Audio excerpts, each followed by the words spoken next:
اپنے قیام کے لیے بھی کہ جب تک خدا تعالیٰ کی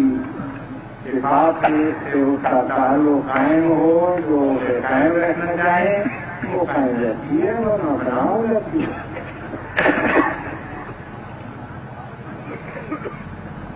اور یہ صفت جو ہے باقی اور صفات کی طرح ازلی ابدی ہے، ہمیشہ سے ہے، ہمیشہ رہیں گی۔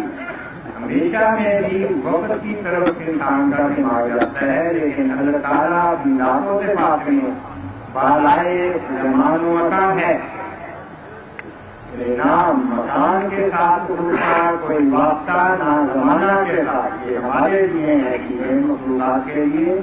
خدا تعالیٰ نہ زمانے میں بنا ہوا، نام کسی مکان میں محسوس، بلکہ بالائے زمان و مکان کو کی رہتی ہے،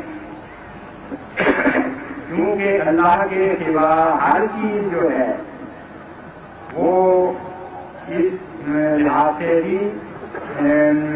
وہ کے مقابلے سے نہیں آ سکتی کہ جس کو اس نے پیدا کیا وہ ازلی نہیں تھا، جب وہ پناہ ہو جائے، پناہ کے اوپر والے ہو تو وہ ختم ہو جاتا ہے، اور اس کا سوال ہی نہیں رہتا۔ نہ اس نے اپنے جیسا اپنے جنس کا کوئی اور وجود جنا، نہ وہ جنا گیا، جس میں بھی ازلی ابدی کا تصور ہے۔ جو پیدا ہو، جو پیدا کرتا ہے، اللہ تعالیٰ کے جو قانون قدرت ہے اس پر جب ہم نگاہ ڈالتے ہیں تو وہ ہستیاں پیدا کرتی ہیں جو زوال پذیر ہوں، اور جو ان کے بچے پیدا ہوں آگے وہ ان کی جگہ لینے والے ہیں، لیکن جس نے ہمیشہ قائم رہنا ہے اس کو کسی اختیار بھی نہیں اور ایسا کیا بھی نہیں، کیونکہ اس کی صفات کے خلاف ہے۔ اور ہمارے اللہ کو کسی اور نے پیدا نہیں کیا، کیونکہ وہ اول ہو، وہ سب سے پہلے اس کی ذات ہے، جس سے پہلے ہی کوئی ہے ہی نہیں، اس نے اس کو پہلے کیسے کرنا تھا؟ تو خدا میں کل حقوق کو قوت احد، اللہ تعالیٰ کی صفات میں بھی اس کا کوئی شریک نہیں۔ خدا تعالیٰ کی صفات میں کوئی شریک نہیں، اس معنی میں کہ جہاں کہیں مماثلت یا تشبیہ پائی جاتی ہے اس کی مخلوق اور روح میں، وہاں بھی اتنا عظیم فرق ہے بنیادی طور پر کہ ان دو چیزوں کو ہم ایک نہیں کہہ سکتے۔ مثلا ہم کہتے ہیں کہ اللہ سنتا ہے، اس کی ایک صفت سمیع کی ہے، انسان بھی سنتا ہے، لیکن انسان کے سننے اور اللہ تعالیٰ کے سننے میں بنیادی طور پر وہ بڑا فرق۔ خدا سنتا ہے بغیر کسی اعلیٰ کی احتیاط کے، انسان سنتا ہے اپنے کام سے۔ خدا تعالیٰ سنتا ہے، یہ جو صوتی لہریں ہیں ان کے سننے کے لیے وہ کون کی ضرورت نہیں ہے، لیکن ہمارے کام کو صوتی لہروں کی اور وہ بھی ایک خاص حدود کے اندر مقید جو لہریں ہیں جن کو صرف انسان کا کام سن سکتا ہے،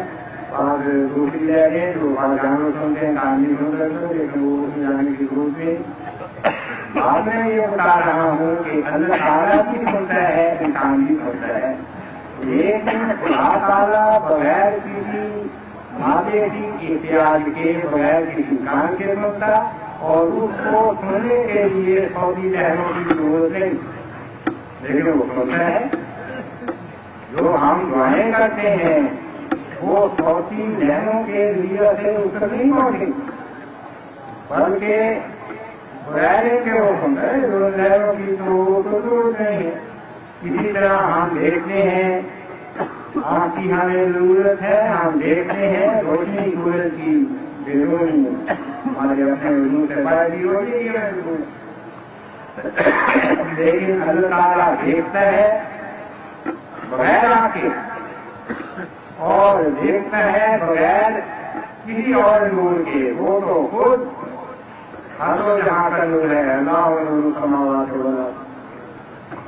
تو جہاں بظاہر تھوڑا سا اتفاق ہوتا ہے پیدا ہے یا معاملت پیدا ہوتی ہے، وہاں بھی اسلام نے جو کچھ ہمیں تعلیم دی ہے وہ اتنا فرق بتاتی ہے خدا تعالیٰ کی صفات کے جگہوں اور انسان کا کچھ تھوڑی سی اخلاقی لازمان میں بھی ہم دے سکتے ہیں کہ جو اللہ تعالیٰ کے جو صفات ہیں وہ تھوڑا سا ایسا انسان کو دوسرے انسانوں کو تو جہاں تک خدا تعالیٰ کی صفات کا تعلق ہے اس کے بعد میں کوئی چیز کسی معنی میں کوئی وجود ہے وہ چیز نہیں ہے.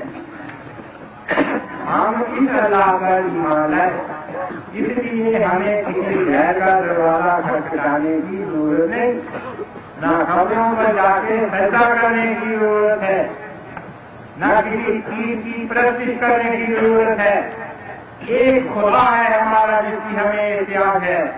اور وہ ایک در ہے جس کو ہم ضرور کے روز کھٹکھٹاتے ہیں، اور اس کے علاوہ کسی اور در کو پہچانتے بھی نہیں. یہ ہے ہمارا عقیدہ.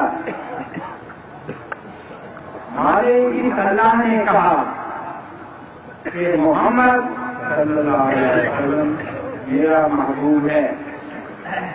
اور خدا نے ہمیں کہا کہ اگر تم میرا پیار حاصل کرنا چاہتے ہو تو محمد صلی اللہ علیہ وسلم کی اتباع کرو، میں تم سے پیار کرنے لگا ہوں. اس لیے ہم، کیونکہ ہمارے خدا نے یہ کہا، اس لیے ہم محمد صلی اللہ علیہ وسلم سے ایسا انتہائی عشق رکھتے ہیں کہ کسی انسان نے کسی دوسرے انسان سے کبھی نہ ایسا کیا نہ کر سکتا ہے، کیونکہ ہمارا عشق اپنی انتہائی حفظوں کو پہنچا ہوا ہے، اور جو دوسرے عشق کو پیار ہے وہ وہاں تک نہیں پہنچا. اور پہنچا اس لیے ہے کہ ہمارے دعوے نے ہمیں کہا کہ میرے محمد محبوب سے تم پیار کرو، اگر میرا پیار حاصل کرنا چاہتے ہو اس کے بندے بنو، کوئی آئے بازی اور اس کی اتباع کرو، میرا پیار تمہیں مل جائے گا. خدا تعالیٰ نے ہمیں کہا کہ اللہ نے محمد صلی اللہ علیہ وسلم پر قرآن عظیم کو نازل کیا، اور یہ خدا کا کلام ہے، اور یہ کامل اور مکمل شریعت ہے، اور قیامت تک کے انسانی مسائل کو حل کرنے والا ہے. ہم پہلے تو میں سے بہت سے ابھی ایک حد تک غیر پر ایمان لانے کی طرح اس پہ ایمان لائے، لیکن جب ہم نے خدا تعالیٰ کے اس عظیم کلام پر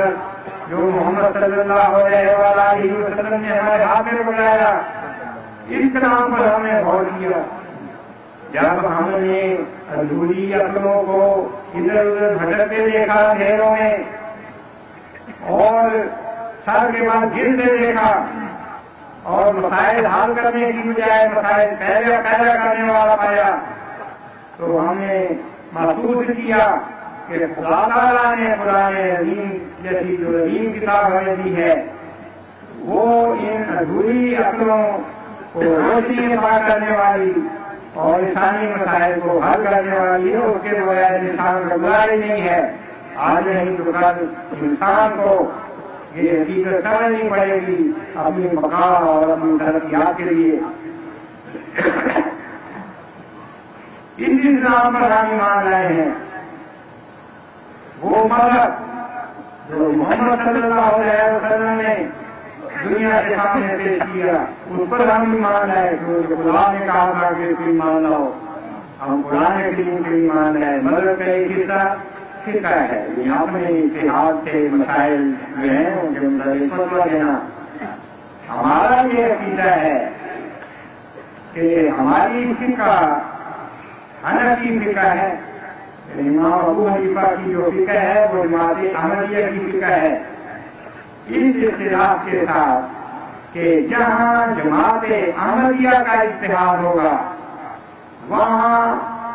جہاں تک یہ اتحاد حنفی فقہ سے اختلاف رکھے گا تو ہماری فقہ ہمارا اتحاد ہوگا.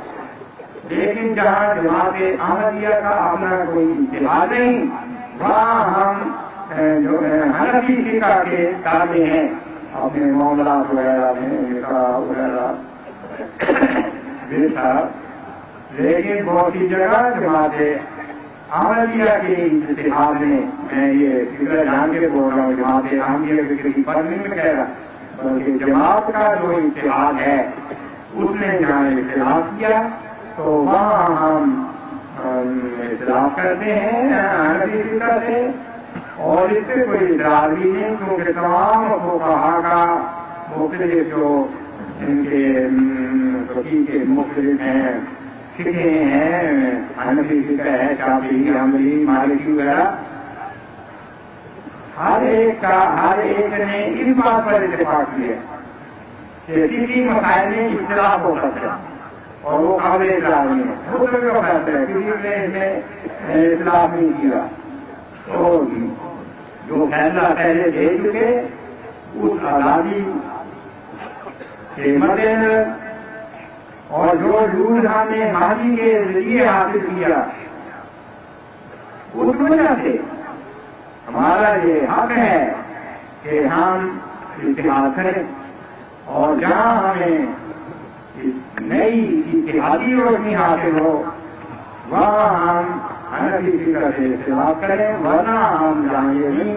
یا جب تک یہ نہیں کسی مسئلے کے اترے ہم حنفی فقہ پر عمل کرنے والے اس کے پابند ہیں۔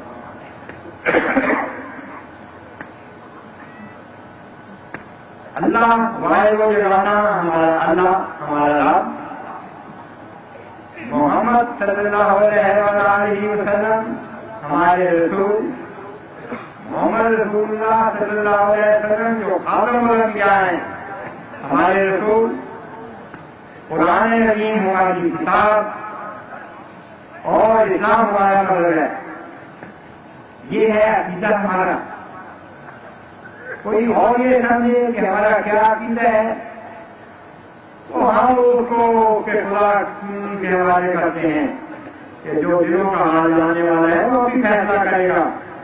یہاں فیصلے مشکل ہو جاتے ہیں، لیکن مرد کا تو اصل ثواب اس کی جزا تو مرنے کے بعد ملتی ہے، اور جب مرے گا انسان